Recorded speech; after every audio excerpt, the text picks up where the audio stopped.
코로나 19 일일 확진자가 이제 17만 명이 생기는 때에 드디어 우리 교회 성도들에게도 영향을 미치게 되었습니다. 처음에 코로나가 시작되었을 때 저희는 한 2, 3개월만 좀 잘 감당하면 끝나겠구나 생각하면서 조심하자 이렇게 하면서 보냈습니다. 그런데 이제 1년이 지나고 2년이 지나고 3년 차 이르면서 확진자가 드디어 17만 명에 육박하였고, 그리고 이제 정부 생각으로는 25만 명까지 하루 확진자가 내다보는 상황 속에 이르렀습니다. 우리 모두가 백신을 다 맞아서 우리는 이제 괜찮겠지, 우리는 넘어가겠지 생각을 했는데, 역시 백신을 맞은 이들에게도 이제 코로나가 돌파 감염이 이루어졌고, 또 그런 상황 속에서 이제 우리가 하루하루 그런 백신을 맞은 게 뭔가 하는 생각이 들 정도로 이제 여러 가지 생각을 하면서 우리가 이제 오늘을 또 맞이하게 되었습니다. 사실 저는 우리 교회 식구들은 피해가기를 원했습니다. 그런데 우리 교회 식구들까지 이제 양성이 나타나면서 고생하는 이들이 생겨나게 되었습니다. 다행스러운 것이 큰 어려움 없이, 큰 부작용 없이 이제 약하게 지나가고 있다고 하니 그나마 감사할 따름이고, 또 속히 수그러들기를 바랄 따름입니다. 세간에는 이런 말을 합니다. 모든 사람이 한 번씩은 다 코로나에 걸려야 코로나가 끝난다고. 사실 몇 년 전에 우리가 사스나 메르스가 생겼을 때는 우리에게는 아무 일 없이 그냥 지나갔습니다. 그런데 코로나는 우리와 직접적인 영향을 가지게 되었고, 그래서 여전히 우리가 이제 점점 코로나 상황이 우리에게 좀 더 가까이 오고 있는 것을 보게 됩니다. 힘든 시간들입니다. 이런 상황에서 우리가 어떻게 감당을 해야 될까 생각을 하게 됩니다. 우리 믿음의 성도들은 세상에서 시련을 당합니다. 성도들이라고 해서 시련이 없고 축복만 있는 것이 아닙니다. 사실 우리 성도들은 환난을 다 피해서 어려움이 없고 좋은 일만 있으면 참 좋겠습니다. 하나님의 백성들이니까, 하나님의 자녀들이니까 하나님이 특별히 지켜주셔서 환난을 피해가면 좋겠습니다. 그런데 우리 역시 시련과 어려움을 당합니다. 바로 이것이 일반은총입니다. 여러분, 일반은총 속에서 우리는 어려움을 당합니다. 믿는 자나 믿지 않는 자나 악한 자나 의로운 사람이나 모든 사람에게 똑같이 당하는 일이 일반 은총입니다. 좋은 일에 있어서는 햇빛을 주시고 공기를 주시고 분별 없이 하나님이 허락해 주십니다. 나쁜 일에 있어서는 여러 가지 고난과 고통을 겪게 하는 것입니다. 여러분, 우리의 믿음의 선배들도 역시, 믿음의 조상이라고 하는 아브라함도 역시 이 일반 은총의 영역에서 어려움이 피해가지 않았습니다. 아브라함이 하나님의 부르심을 입어서 가나안 땅에 들어왔습니다. 내가 내게 지시할 땅으로 가라. 내가 너에게 복을 주고 내가 너와 함께 할 것이다 그랬어요. 그런데 그가 들어온 가나안 땅, 들어온 지 얼마 되지 않아서 큰 흉년을 만나고 큰 기근을 만나게 되었습니다. 그래서 급기야는 애굽으로 피해서 내려가지 않았습니까? 그 땅에 기근이 들었으므로, 그 땅에 기근이 심하였더라. 그 땅에, 가나안 땅 전체가 기근이 드니까 그 기근이 든 상황 속에서 아브라함도 역시 예외가 없었던 것입니다. 그런데 그 땅이 어려우면 아브라함만이 아닙니다. 여러분, 이삭이나 창세기 26장에 보면 이삭도 큰 어려움을 만나서 그 어려움 때문에 애굽으로 내려가는 것을 고민하게 됩니다. 창세기 41장에 보면 야곱 때도 마찬가지입니다. 여러분, 야곱 때도 역시 큰 기근이 있었습니다. 마치 요셉이 애굽의 총리가 되었을 때 7년 풍년이 들지 않았습니까? 7년 풍년이 들고 난 다음에 풍년이 끝나자 7년 동안 큰 흉년이 들기 시작합니다. 큰 기근이 들기 시작합니다. 그런데 이 7년 흉년이, 7년 기근이 비단 이집트에서만 일어난 것이 아니고 그 옆에 나라였던 이스라엘, 팔레스타인, 가나안 땅 그 지역의 일대 모든 지역이 전부 다 큰 흉년을 맞이하게 되어서 여기저기에서 식량을 사러 애굽으로 내려오게 됩니다. 바로 그런 가운데서도 야곱도 역시, 가나안에 살던 야곱의 가족들도 역시 큰 흉년을 만나서 급기야 식량을 구하러 이집트로 내려갑니다. 결국 식량을 구하러 이집트로 내려갔다가 요셉을 만나지 않았습니까? 만약에 가나안 땅에 흉년이 없었다면, 야곱의 가정이 큰 흉년이 없었다면 그들은 가나안 땅에 그냥 살았을 거고, 그럼 요셉을 만난 일도 없었을 것입니다. 그러니까 여러분, 그야말로 온 땅의 기근이 심하였던 것입니다. 성도들만 역시 예외적으로 하나님의 은혜를 입고 아무 일 없이 그냥 지나갈 수도 있는데, 이런 경우는 아주 특별한 경우이고, 대부분은 일반은 청 아래서 모든 사람에게 내리는 수혜를 입기도 하고, 또 모든 사람에게 내리는 어려움을 당하기도 합니다. 하나님의 사람들은 어떻습니까?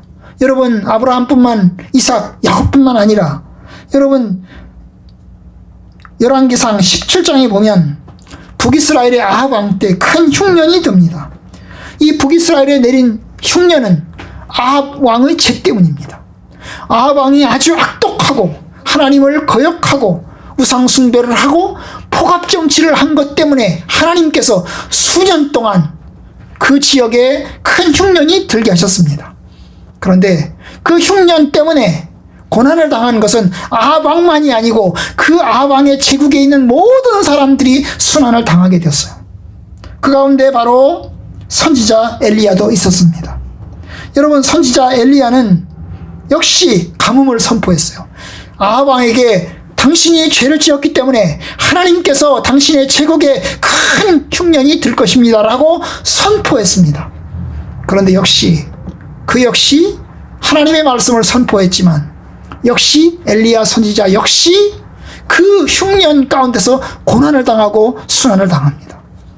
결국 어디로 갑니까? 살기 위해서 시돈 땅으로 갑니다. 시돈 땅은 가나안 이스라엘 땅이 아닙니다. 이스라엘 땅에서 더 위로 올라가서 지금의 시리아인데요, 더 위로 올라가서 시돈 땅으로 가서 거기서 사르밧에 있는 과부에게, 과부 집에 들어가서 거기서 이제 먹을 것을 얻어 먹으면서 연명해 갑니다. 여러분, 맞습니다. 우리는 이 땅에서 한 국가에 속해 있습니다. 한 국가에 속해 있는 백성으로서 국가의 정치, 경제 상황, 여러 가지 상황에 영향을 받는 것입니다. 우리가 이 땅이 가뭄이 들면 우리 성도들도 역시 가뭄이 들 수밖에 없는 겁니다. 여러분, 롯이 소돔에 들어가서 살았습니다. 그런데 롯이 소돔에 들어가서 살았는데 손님으로 들어가 살았죠. 손님으로 들어가서 살았습니다. 그런데 소돔 성에 전쟁이 터졌습니다. 인근 나라에서 쳐들어와서 소돔 성에 살고 있던 사람들을 잡아갔습니다. 그 잡아가는 중에 역시 롯도 잡혀갔습니다. 잡혀갔어요. 사는 땅의 영향을 입은 것입니다. 전쟁의 피해를 입고 코로나의 피해를 입고 있는 것입니다. 우리가 대한민국에서 태어나서 그나마 잘 사는 나라에서 태어났고, 작은 나라이지만 지금부터 50년 전, 60년 전 말해서 세계에서 가장 가난하던 나라에서 이제 부유한 선진국으로 진입한 이 상황 속에서 우리는 이 땅에 살고 있어요.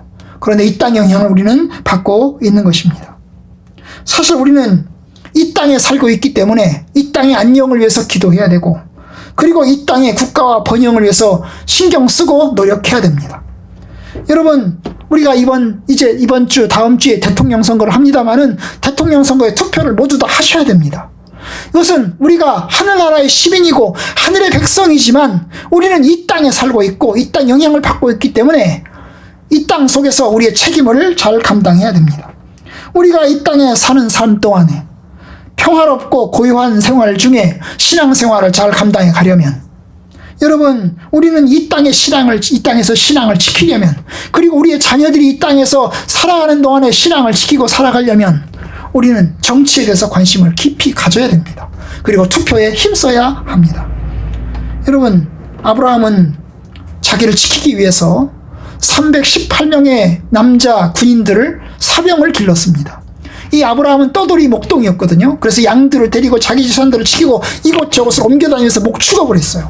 그런데 이 목축업을 감당하려면 어때요? 인근 지역 여기저기에서 떼강도들이 나타나가지고 양들을 약탈해가고 이제 잡아가는 일들이 있기 때문에 자기를 지키기 위해서는 어떻게 해야 됩니까? 자기 사병들을 둘 수밖에 없었던 것입니다.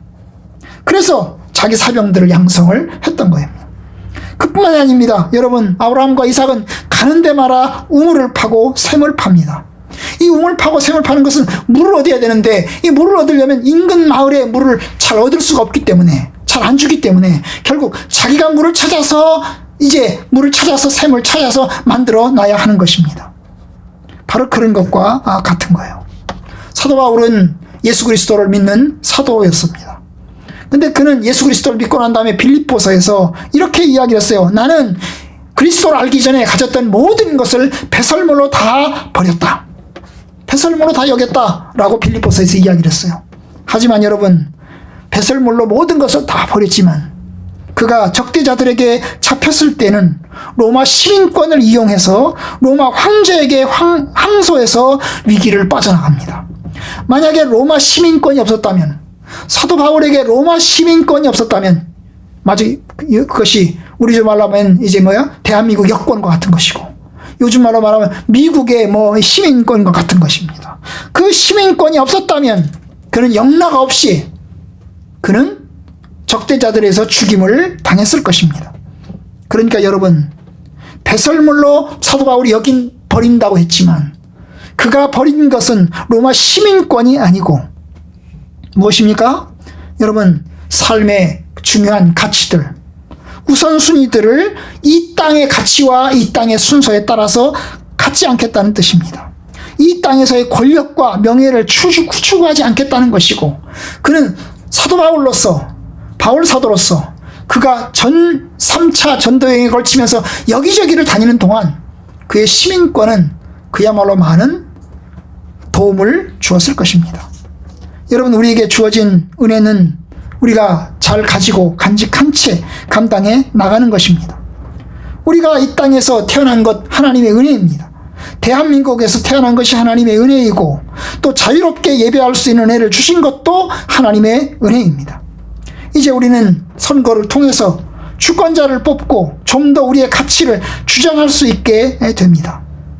여러분, 우리가 이렇게 하는 이유는 우리가 이 땅에 모든 소망을 두기 때문이 아닙니다. 우리가 이 땅에서 정치에 참여하고 그리고 선거에 투표하고 이렇게 하는 이유는 우리가 이 땅에서 이 땅이 우리의 모든 것이 아니기 때문입니다. 모든 것이어서 그런 것이 아닙니다. 우리는 이 땅에서 지나가는 나그네입니다. 지나가는 나그네이긴 하지만 그래도 사는 날이 길고 또 이 땅 영향을 많이 받기 때문에 여러분, 우리가 이 땅에서 정치에 열심히 참여해서 우리가 원하는 주권자, 좀 더 미래를 내다볼 수 있는 주권자를 선택을 해야 되는 것입니다. 특별히 우리가 이번에 선거하실 때 여러분, 어떤 사람을 뽑아야 되겠습니까? 좀 더 미래를 보고 뽑아야 됩니다. 우리의 미래 가운데, 앞으로의 미래 가운데 우리의 신앙의 자유를 지킬 수 있는 사람, 우리가 좀 더 하나님의 뜻 안에서 공의롭고 정의로운 나라가 될 수 있게 하는 그런 사람, 좀 더 우리 사회가 조금 더 빈부차별이 없어지고 좀 더 공의와 정의가 펼쳐질 수 있는 사람을 뽑아야 되는 것입니다. 여러분이 모두 다 현명하고 지혜롭게 선택해서 사람을 뽑을 수 있기를 원합니다. 우리는 이 나라가 잘 되도록 기도하고 섬겨야 되고 투표에도 열심히 참여하셔야 됩니다. 우리는 특별은총 아래서도 고난을 당합니다. 일반 은총뿐만 아니라 특별은총 아래서도 고난을 당합니다. 하나님의 자녀들은 하나님의 선택받은 백성들이라 고난을 피해가야 되는 것이 맞는데, 하나님의 선택받은 백성이기 때문에 고난을 더 당하는 점들도 있습니다. 여러분, 하나님의 선택받은 백성이기 때문에 오히려 고난을 당하는 게 있는 거예요. 하나님의 선택받은 백성이 아니라면 고난을 피해갈 수 있는데 오히려 선택받은 백성이기 때문에 고난을 당하는 것입니다. 그게 뭘까요? 바로 그것이 하나님을 의지하고 하나님을 바라보게 하는 것입니다. 여러분, 거룩한 백성, 순결한 백성은 고난이 없습니까? 그렇지 않습니다. 거룩한 백성, 순결한 백성도 고난을 당합니다. 예수 그리스도께서 이 땅에 오셨을 때 그는 아무런 죄가 없는 상황 속에서 모함을 받아 십자가를 지셨습니다. 그 고난이 가벼운 고난이 아니고 그는 죽임을 당했습니다. 예수님도 십자가에서 죽임을 당했습니다. 여러분, 사도 바울도 그랬습니다. 사도 바울은 고린도후서 1장 8절에서 자신이 당한 고난을 이렇게 말했습니다. 형제들아, 우리가 아시아에서 당한 환난을 너희가 모르기를 원하지 아니하노니 힘에 겹도록 심한 고난을 당하여 살 소망까지 끊어지고 우리는 우리 자신이 사형 선고를 받은 줄로 알았다 라고 이야기합니다. 여러분, 사실 사도 바울의 전도 활동은 고난의 연속이었습니다. 그가 예수 그리스도를 믿지 않고 그냥 유대교에 머물러 있더라면 이와 같은 고난을 받을 필요가 없었을 것입니다. 그런데 그가 예수 그리스도를 믿고 기독교로, 유대교에서 기독교로 개종하는 순간 그때부터 고난이 시작이 됐습니다. 그래서 그는 핍박을 받아서 도망가기 시작을 했어요. 누가 그를 박해했나요? 바로 동료 유대교의 유대인들이었습니다. 이전에 예수 그리스도를 믿을 때 친구였던 사람들이 이제 바울이 유대교에서 기독교로 개종하자, 그리고 사도 바울이 적극적으로 예수 그리스도를 전도하기 시작하자, 어떻게 합니까? 이 친구였던 사람들이 원수로 돌변해서 사도 바울을 죽이려고 했어요. 가는 데마다 쫓아다니고 가는 데마다 사도 바울을 죽이기 위해서 혈안이 되어 있는 것을 보게 됩니다. 여러분, 사도행전을 여러분 읽어보시면 사도 바울이 가는 데마다 유대인들이 따라다닙니다.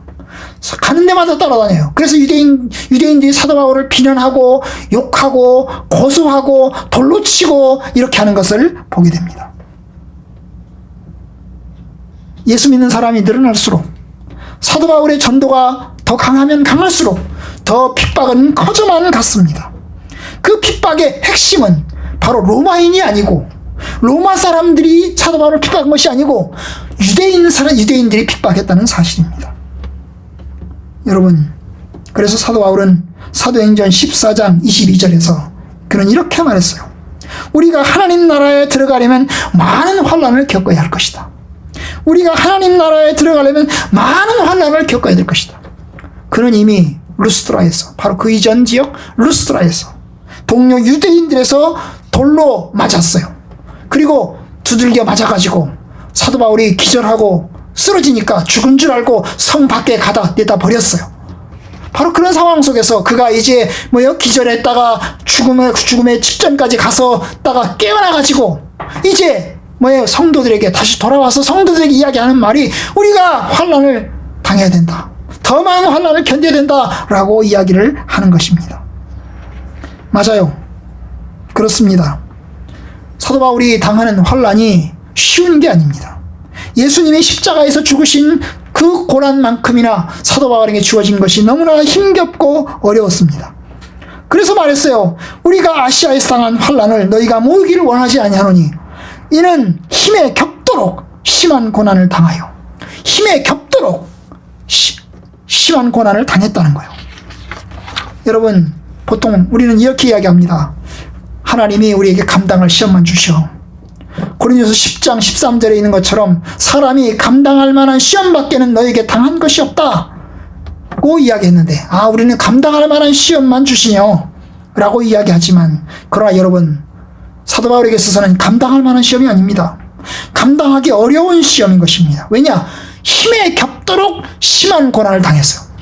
내가 감당할 수 있는 그 힘보다 더 큰 시험, 더 큰 어려움이 주어졌던 것입니다. 그래서 오죽하면 뭐라고 그랬어요? 살 소망까지 끊어졌다는 거예요. 살 소망, 이제 더 이상 살아갈 수 있는 소망마저도 완전히 다 끊어져 버린 절망과 암담함 속에 있는 것입니다. 그리고 그는 말했어요. 사형 선고를 받은 줄로 알았다. 사형 선고를 받은 줄로, 이제 끝났구나, 이제 더 이상 안 되겠구나 라고 절망의 순간까지 내려갔던 것입니다. 여러분, 그래요.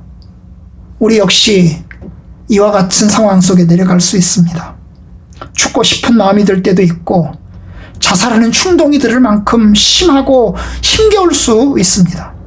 감당할 만한 것만큼만, 조금 약한 것만큼만, 조금 더 우리가 약하게 오는 정도만 주셨으면 좋겠는데, 우리에게 주어지는 것보다 훨씬 더 큰 어려움과 고난이 주어질 수 있습니다. 그런데 사도 바울은 그 이야기를 했어요. 내가 이렇게 감당하기 어려운 시험, 내가 이렇게 힘에 겹도록 살 소망까지 끊어진 그 사형 선고를 받은 줄로 아는 그만큼의 어려운 고난을 내가 받았는데, 그것은 내가 우리로 하나님을 의지하게 하기 위한 것이다. 자기를 의지하지 말고 죽은 자를 살리시는 하나님만 의지하게 하려 하심이라. 철저히 하나님만 의지할 수밖에 없는 거예요. 절망의 순간에, 좌절의 순간에 철저히 하나님밖에 의지할 것이 없는 겁니다. 여러분, 거룩한 백성인데 왜 고난을 당합니까? 특별 은총을 받은 백성인데 왜 고난을 당합니까? 그것은 철저히 하나님만을 의지하기 위한 것입니다. 여러분, 우리는 고난을 당하고 어려움을 당하면 사람들에게 도움을 요청합니다. 그런데 여러분, 사람은 우리의 도움을 해결해 줄 수 없습니다. 우리는 고난을 당하고 어려움 당하면 내 힘으로 감당해 나가려고 합니다. 그런데 우리의 힘으로 감당해 나갈 수 없습니다. 세상을 의지할 수 없고, 사람을 의지할 수 없고, 나 자신의 능력을 의지할 수도 없고, 오직 죽은 자를 살리신 하나님만을 의지해야 합니다. 철저히 하나님 앞에서 하나님만 바라보아야 합니다. 그뿐이 아닙니다. 여러분, 하나님께서는 특별 은총 안에서 주의 성도들에게 고난을 주시고 어려움을 주십니다. 그 고난은 사랑하기 때문에 주시는 것도 있습니다. 사랑하기 때문에 주시는 거예요. 사랑하지 않으면 고난을 주지 않으시는데 사랑하기 때문에 주십니다. 사랑하는 자녀들이 잘못된 길을 갈 때 하나님께서는 징계하십니다.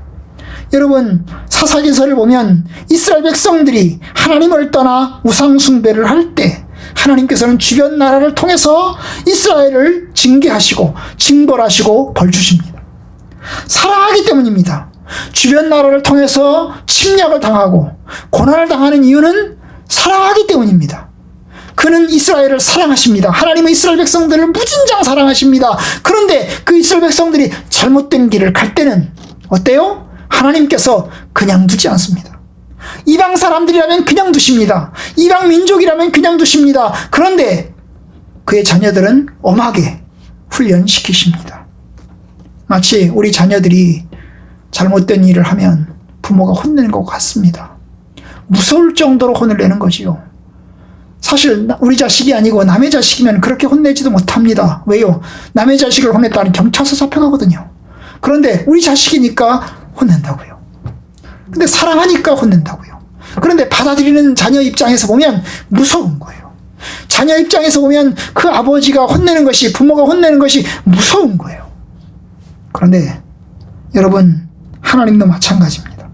하나님도 사랑하시는 자를 징계하시고 그가 받아들이는 아들마다 채찍질 하신다고 히브리서 12장에서 말씀하셨어요. 여러분, 하나님의 사랑하는 자녀를 징계하시고 채찍질 하십니다. 그럼 어떻게 돼요? 하나님 잘못했어요.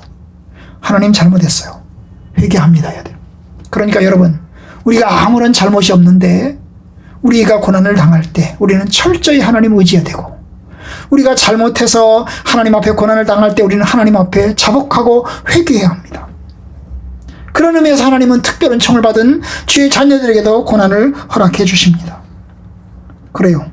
내가 내 사랑하는 자녀를 책망하여 징계하노니 그러므로 네가 열심을 내라 회개해라. 이게 라오디게아 교회에게 주신 말씀이에요.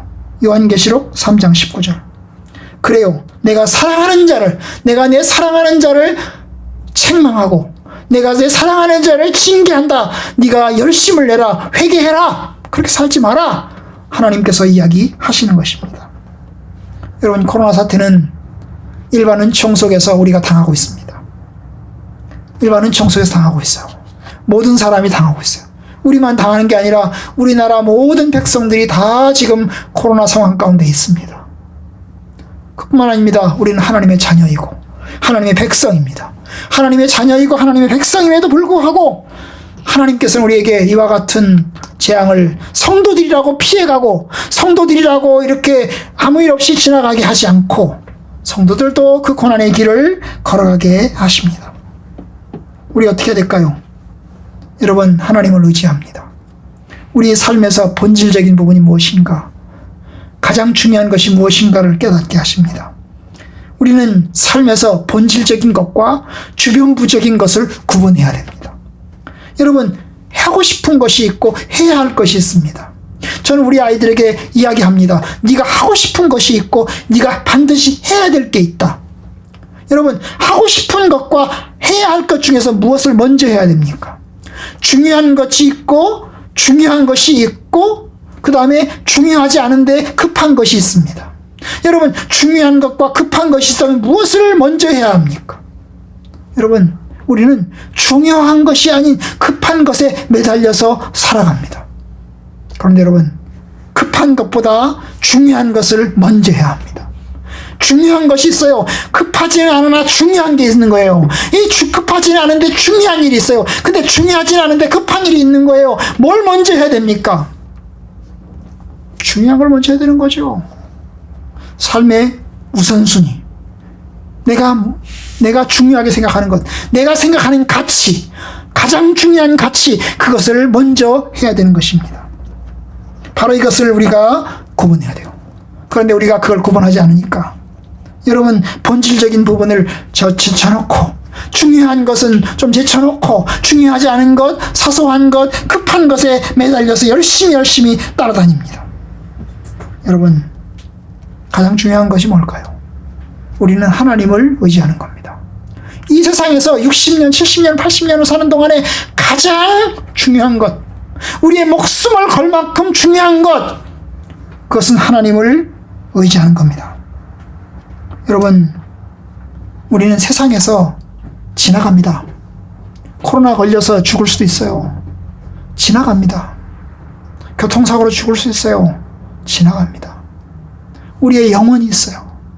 영원하신 하나님이 계시고 영원히 사는 것을 우리가 바라보고 있어요.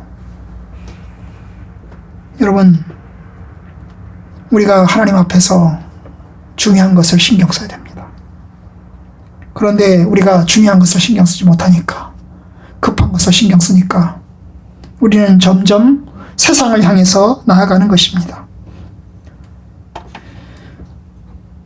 하나님 앞에서 우리의 교회가 올바른 방향으로 가지 못하고 세속화의 길로, 우상 숭배의 길로 걸어가는 겁니다.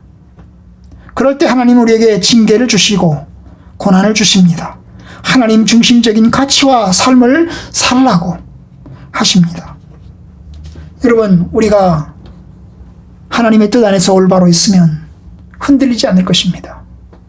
그런데 우리가 올바른 가치에 서지 못하면 우리는 흔들릴 것이고 다른 것이 더 좋아 보일 것이고, 그래서 세상을 향해서 나아가게 될 것입니다. 오늘 말씀 우리가 읽었는데요, 히브리서에 보면 히브리서 6장에서 영혼의 닷을 이야기합니다. 영혼의 닷. 6장 19절, 우리가 이 소망을 가지고 있는 것은 영혼의 닷 같아서 튼튼하고 견고하여 휘장 안에 들어가나니. 영혼의 닷. 이 닷이라는 게 뭘까요?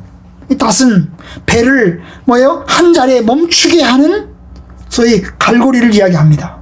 여러분, 배가 한 곳에 정박을 하려면 갈고리를 어떻게 해요? 이제 그 갈고리, 큰 갈고리를 이제 물속에다가 집어 던집니다. 집어 던져서 어떻게 합니까? 딱 박혀가지고, 딱 박혀요. 그죠? 모래 사장에 아니면 바위에 딱 박혀가지고 흔들리지 않게 묶는 것입니다. 그럼 배가 흔들리지 않아요. 여러분, 바다 한가운데서 배가 멈추어서 흔들리지 않으려면, 떠내려가지 않고 흔들리지 않고 가려면 바다 가운데서 배가 딱 물속에다가 집어 던져가지고, 이 갈고리를 딱 집어 던져가지고 거기서 딱 걸려가지고 흔들리지 않게 하는 겁니다. 그러면 물결 치고 바람 치고 그런 가운데서 배가 요동하지 않고 그 자리에 서서 거기서 낚시를 하고 거기서 일을 감당할 수 있는 것입니다. 그게 닷이에요. 닷 멈추게 하는, 한 자리에 고정시켜서 멈추게 하는, 흔들리지 않게 하는 것입니다. 그런데 바로 우리의 영혼에 닷이 필요합니다. 우리 영혼도 흔들리지 않고, 우리의 상황이 어떻게 요동치더라도, 흔들리더라도, 여러 가지 변화가 있더라도, 우리의 경제적인 문제, 정치적인 문제, 여러 가지 문제가 있다 할지라도 우리가 흔들리지 않고 딱 우리 자신을 고정시킬 수 있는 그 영혼의 닷 같은 것이 필요한 것입니다. 그게 뭘까요? 바로 그것이 6장 19절에 하면 소망입니다. 우리가 이 소망을 가지고 있는 것은 소망이에요. 소망. 이 소망이 영혼의 닷입니다. 소망을 가지는 것이 영혼의 닷이다 그 말이에요. 닷. 그래서 이 소망을 가지고 있으면 흔들리지 않고 어때요? 튼튼하고 견고해서 배가 마치 흔들리지 않고 튼튼하고 견고해서 흔들리지 않고 하나님께로 나아갈 수 있게 하는 것입니다. 휘장 안으로 들어가나니. 이 소망이 뭐예요? 바로 하나님의 약속이지요. 하나님의 약속을 믿는 믿음, 이 소망을 이야기하는 것입니다.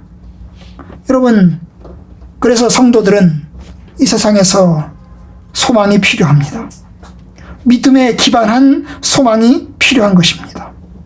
소망이 하나님이 모든 기쁨과 소망을 믿음 안에서 너희에게 충만하게 하사 성령의 능력으로 소망에 넘치게 하시기를 원하노라. 하나님은 우리로 하여금 소망이 넘치게 하시기를 원합니다. 하나님은 소망의 하나님이십니다.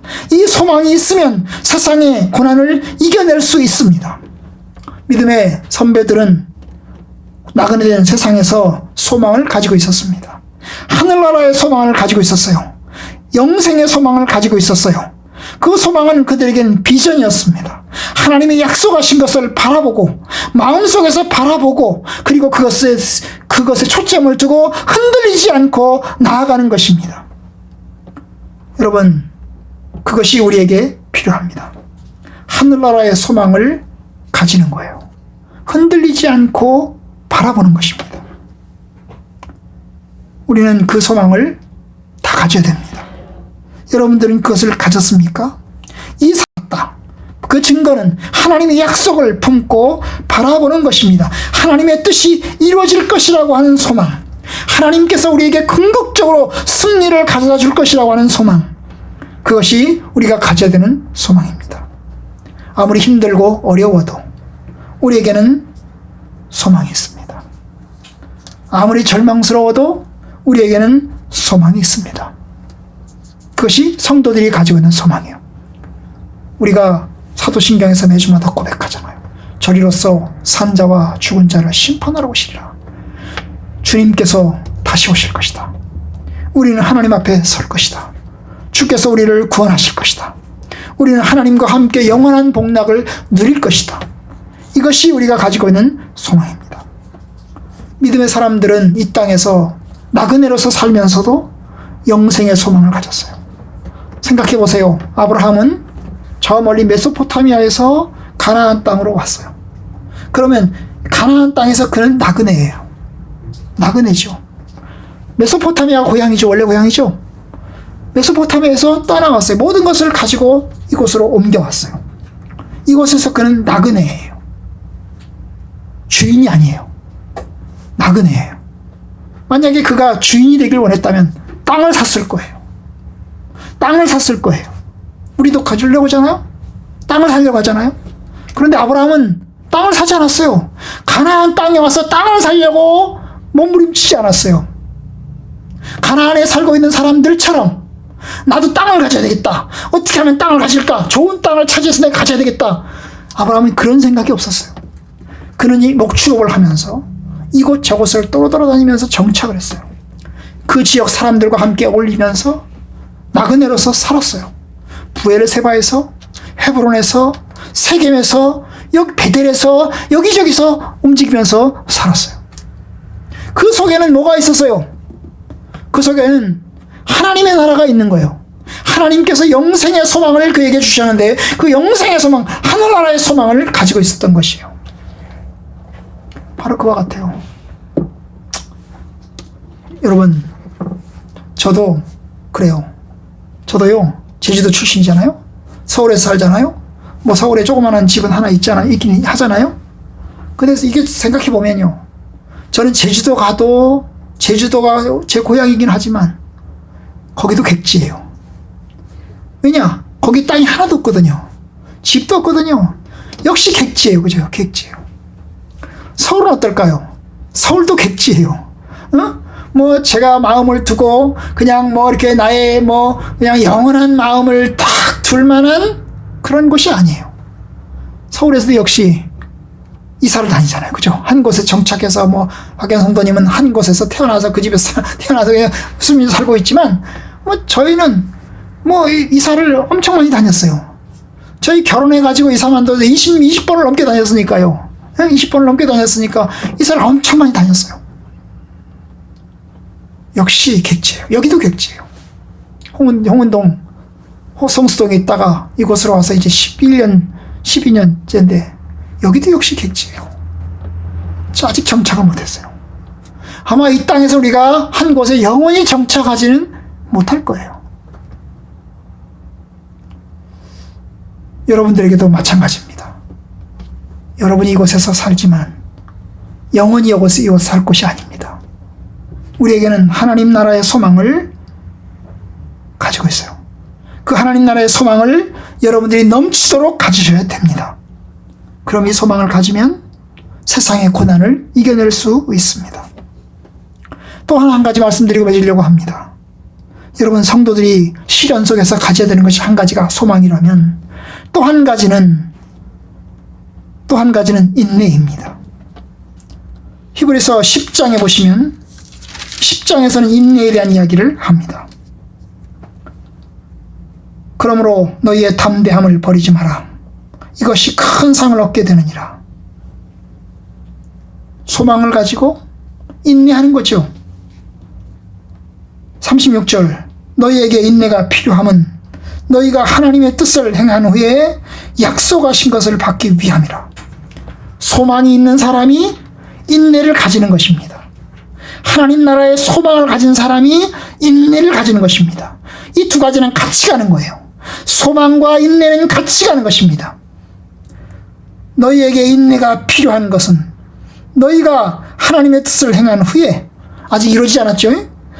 하나님의 뜻이 완전히 이루어지지 않았어요. 하나님의 뜻을 행한 후에 약속하신 그 약속, 그 소망이죠. 그 약속하신 것을 받기 위함이라.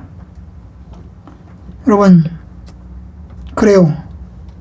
성도들은 고난 속에서 인내로 참았습니다. 믿음의 성도들은 세상 속에서 십자와 고난의 삶을 살았습니다. 예수님도 십자가를 지고 골고다로 걸어가셨습니다. 십자가를 지고 골고다로 갈 수 있는 이유는 뭘까요? 예수 그리스도에게 소망이 있기 때문입니다. 하늘나라의 소망, 다시 부활의 소망이 있기 때문에 그는 십자가의 길로 걸어갔습니다. 여러분, 믿음이 있기 때문에 감당했던 것입니다. 조롱과 채찍질, 감옥에 갇힘, 돌로 치는 것, 칼로 죽임을 당하는 것을 믿음의 선배들은 경험했습니다. 그런데 그 속에서 그들은 믿음을 가졌고 그들은 소망을 가졌고 그 믿음과 소망으로 그들은 그 고난을 이겨냈습니다. 믿음의 선배들이 살았던 삶이 그랬어요. 히브리서 11장을 보면 믿음장이라고 하지요. 그런데 11장에 보시면 참 많은 기적들이 나옵니다. 기적들이 나와요. 아주 불가능한 일들을 성취해내는 기적들이 나옵니다. 그런데 여러분, 히브리서 11장은 모두 다 기적들이 아닙니다. 여러분 뒷부분에 가시면 성도들이 당하는 고난과 환난을 이야기를 합니다. 기적들이 있는 반면 아브라함이 자식을 낳는 것이 기적이고 또한 사라가 자식을 낳는 것이 기적이지만 여러분 뒷부분에 가시면 이스라엘 백성들이 당하는 고난이 나와요. 히브리서 11장 36절 35절 보시면 어떤 이들은 조롱과 채찍질뿐 아니라 결박과 옥에 갇히는 시련을 당하고 돌로 치는 것과 톱으로 켜는 것과 시험과 칼로 죽임을 당하고 양과 염소의 가죽을 입고 유리하여 궁핍과 환난과 학대를 받았으니 38절 그들이 광야와 산과 동굴과 토굴에 유리하였느냐. 유리했다는 떠돌아다녔다는 얘기입니다. 도망다니면서 떠돌아다녔다는 얘기입니다. 그러니까 여러분 이 성도들이 좋은 일만 있던 게 아니죠. 힘겨운 일을 당했습니다. 그런데 그 힘겨운 일을 당하는 중에 그들은 인내를 가지고 참아냈고 그리고 급기야 하나님의 약속하신 복을 받아냈습니다. 여러분, 여러분들의 삶 가운데 이 고난의 시간, 코로나의 시간 여러분들이 잘 감당해내시기를 바랍니다. 영혼의 탓을 내리십시오. 예수 그리스도에게 우리의 탓을 내리십시오. 그래서 그리스도에게 탁 의지해서 흔들리지 말고 견고하게 이 바람과 풍파를 이겨내십시오. 우리가 인내가 필요합니다. 그러면 우리가 이 땅에서 하나님의 삶을 성실하게 잘 살아낸다면 우리는 하나님의 약속하신 복을 우리가 받아 누리게 될 것입니다. 여러분들이 하나님의 큰 복을 받아 누리시기를 바랍니다. 멀리 바라보시고 높이 바라보시고 하나님의 뜻 안에서 한 곳에 딱 정착해서 우리가 흔들리지 마시고 이겨내십시다. 흔들리지 마십시다. 여러분 모두에게 하나님의 위로와 축복이 함께 하시길 바랍니다. 코로나 상황 가운데서 고생하는 모든 성도들에게 하나님의 위로와 은혜가 있기를 주의 이름으로 간절히 축원합니다.